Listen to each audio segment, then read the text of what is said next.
My wife is staying in a nearby hotel and won't answer calls or texts. My wife and I were married for 8 years in October, although we had been dating for about 3 years before that. We've had some really wonderful moments together. We've been able to travel, have 2 lovely children, and have usually been quite problem-free throughout our marriage, with the exception of the odd squabble over something trivial. One thing I do have to explain is that in the months leading up to our wedding, I discovered she had been sending emails and talking to an old boyfriend of hers. When I discovered this, she deleted all evidence and swore on her life that it was nothing bad, that she was just tying up loose ends and nothing more. Of course, not understanding the context made it more difficult for me, but I chose to forgive her, maybe foolishly, and continue with the marriage, and we've been together ever since with no infidelity. I don't have any regrets since I have 2 wonderful children and a pretty happy life.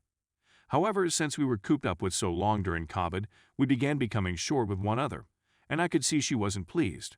She regularly slept in the same room as our children when they were born, 7 years ago, since she breastfed and said it was easier. She could experience postpartum depression, and we never really got used to her being in another room.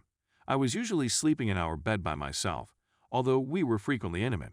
I was always curious about how she spent her time on her phone, so I asked her if there were any discussions that I should be aware of. She stated there was nothing, but I discovered that some copies of Twitter direct messages had been forwarded to her old email account as alerts. It didn't seem to be anything explicit, but it was a man alluding to an earlier chat with her and asking if they might stay in contact through Twitter after she canceled her Facebook account. I was furious because she had gone out of her way to destroy all of the evidence, leaving me to assume the worst. For the first time in years, I requested to see her phone, and she looked to be ready to physically fight me to prevent me from viewing it. This is where I went wrong. I was so irritated and enraged that I grabbed the phone and flung it on the ground, telling her to go. I was enraged and realized that if we didn't split, things would become worse. She did depart, and she has been staying in a hotel for more than a week. She doesn't answer her phone or answers to messages, and I'm parenting the kids on my own. She claims that I invaded her privacy and was controlling. Yet this was the first time I'd requested to view anything of that kind in years. Now she seems as though preserving our marriage is a hopeless cause, and I've repeatedly apologized for destroying her phone and losing my cool.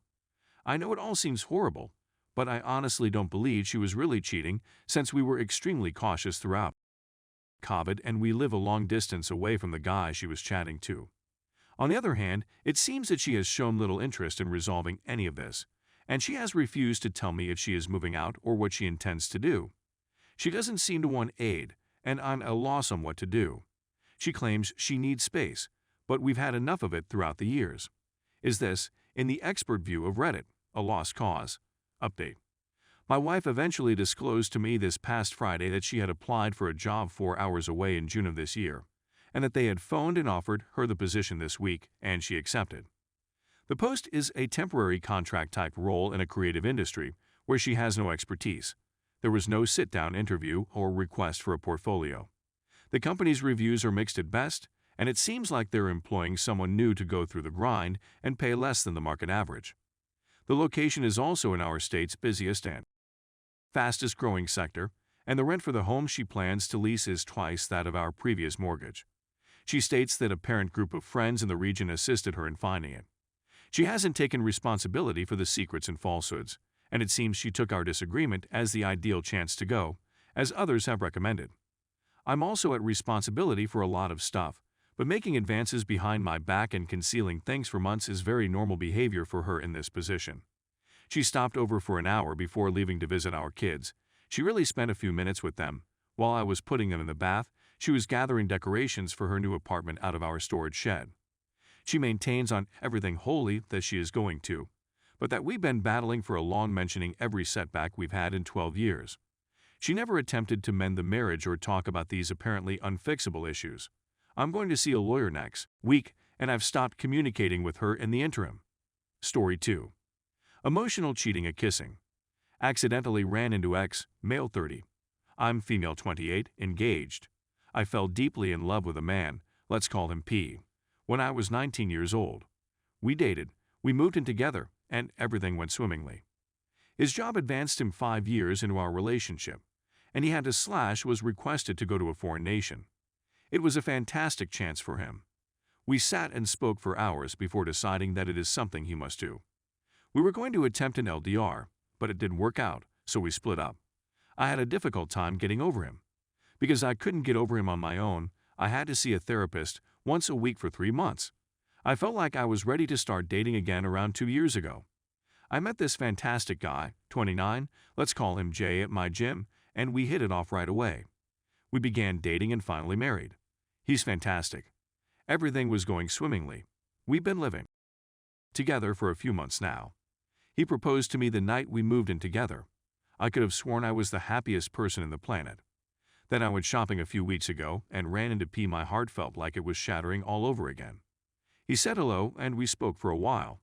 It wasn't really speaking. It was more of a, "Oh, you're back. How are you doing? It's great to see you. I have to leave." I rushed to the closest restroom and sobbed for what seemed like 20 minutes. I tried to forget about meeting him, to get him out of my brain. P went in my salon a few days later and asked me to meet him for coffee later that day. I'm still not sure why I accepted, but I didn't even hesitate. We got together for coffee. We spoke for many hours. My body was completely out of control.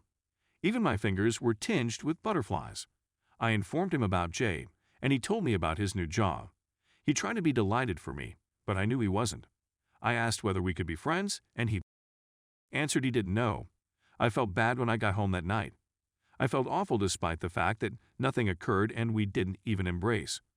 P and I exchanged phone numbers, and it was difficult not to contact or text him. This emotion persisted even 3 weeks after we met. So I dialed his number. I invited him to meet with me.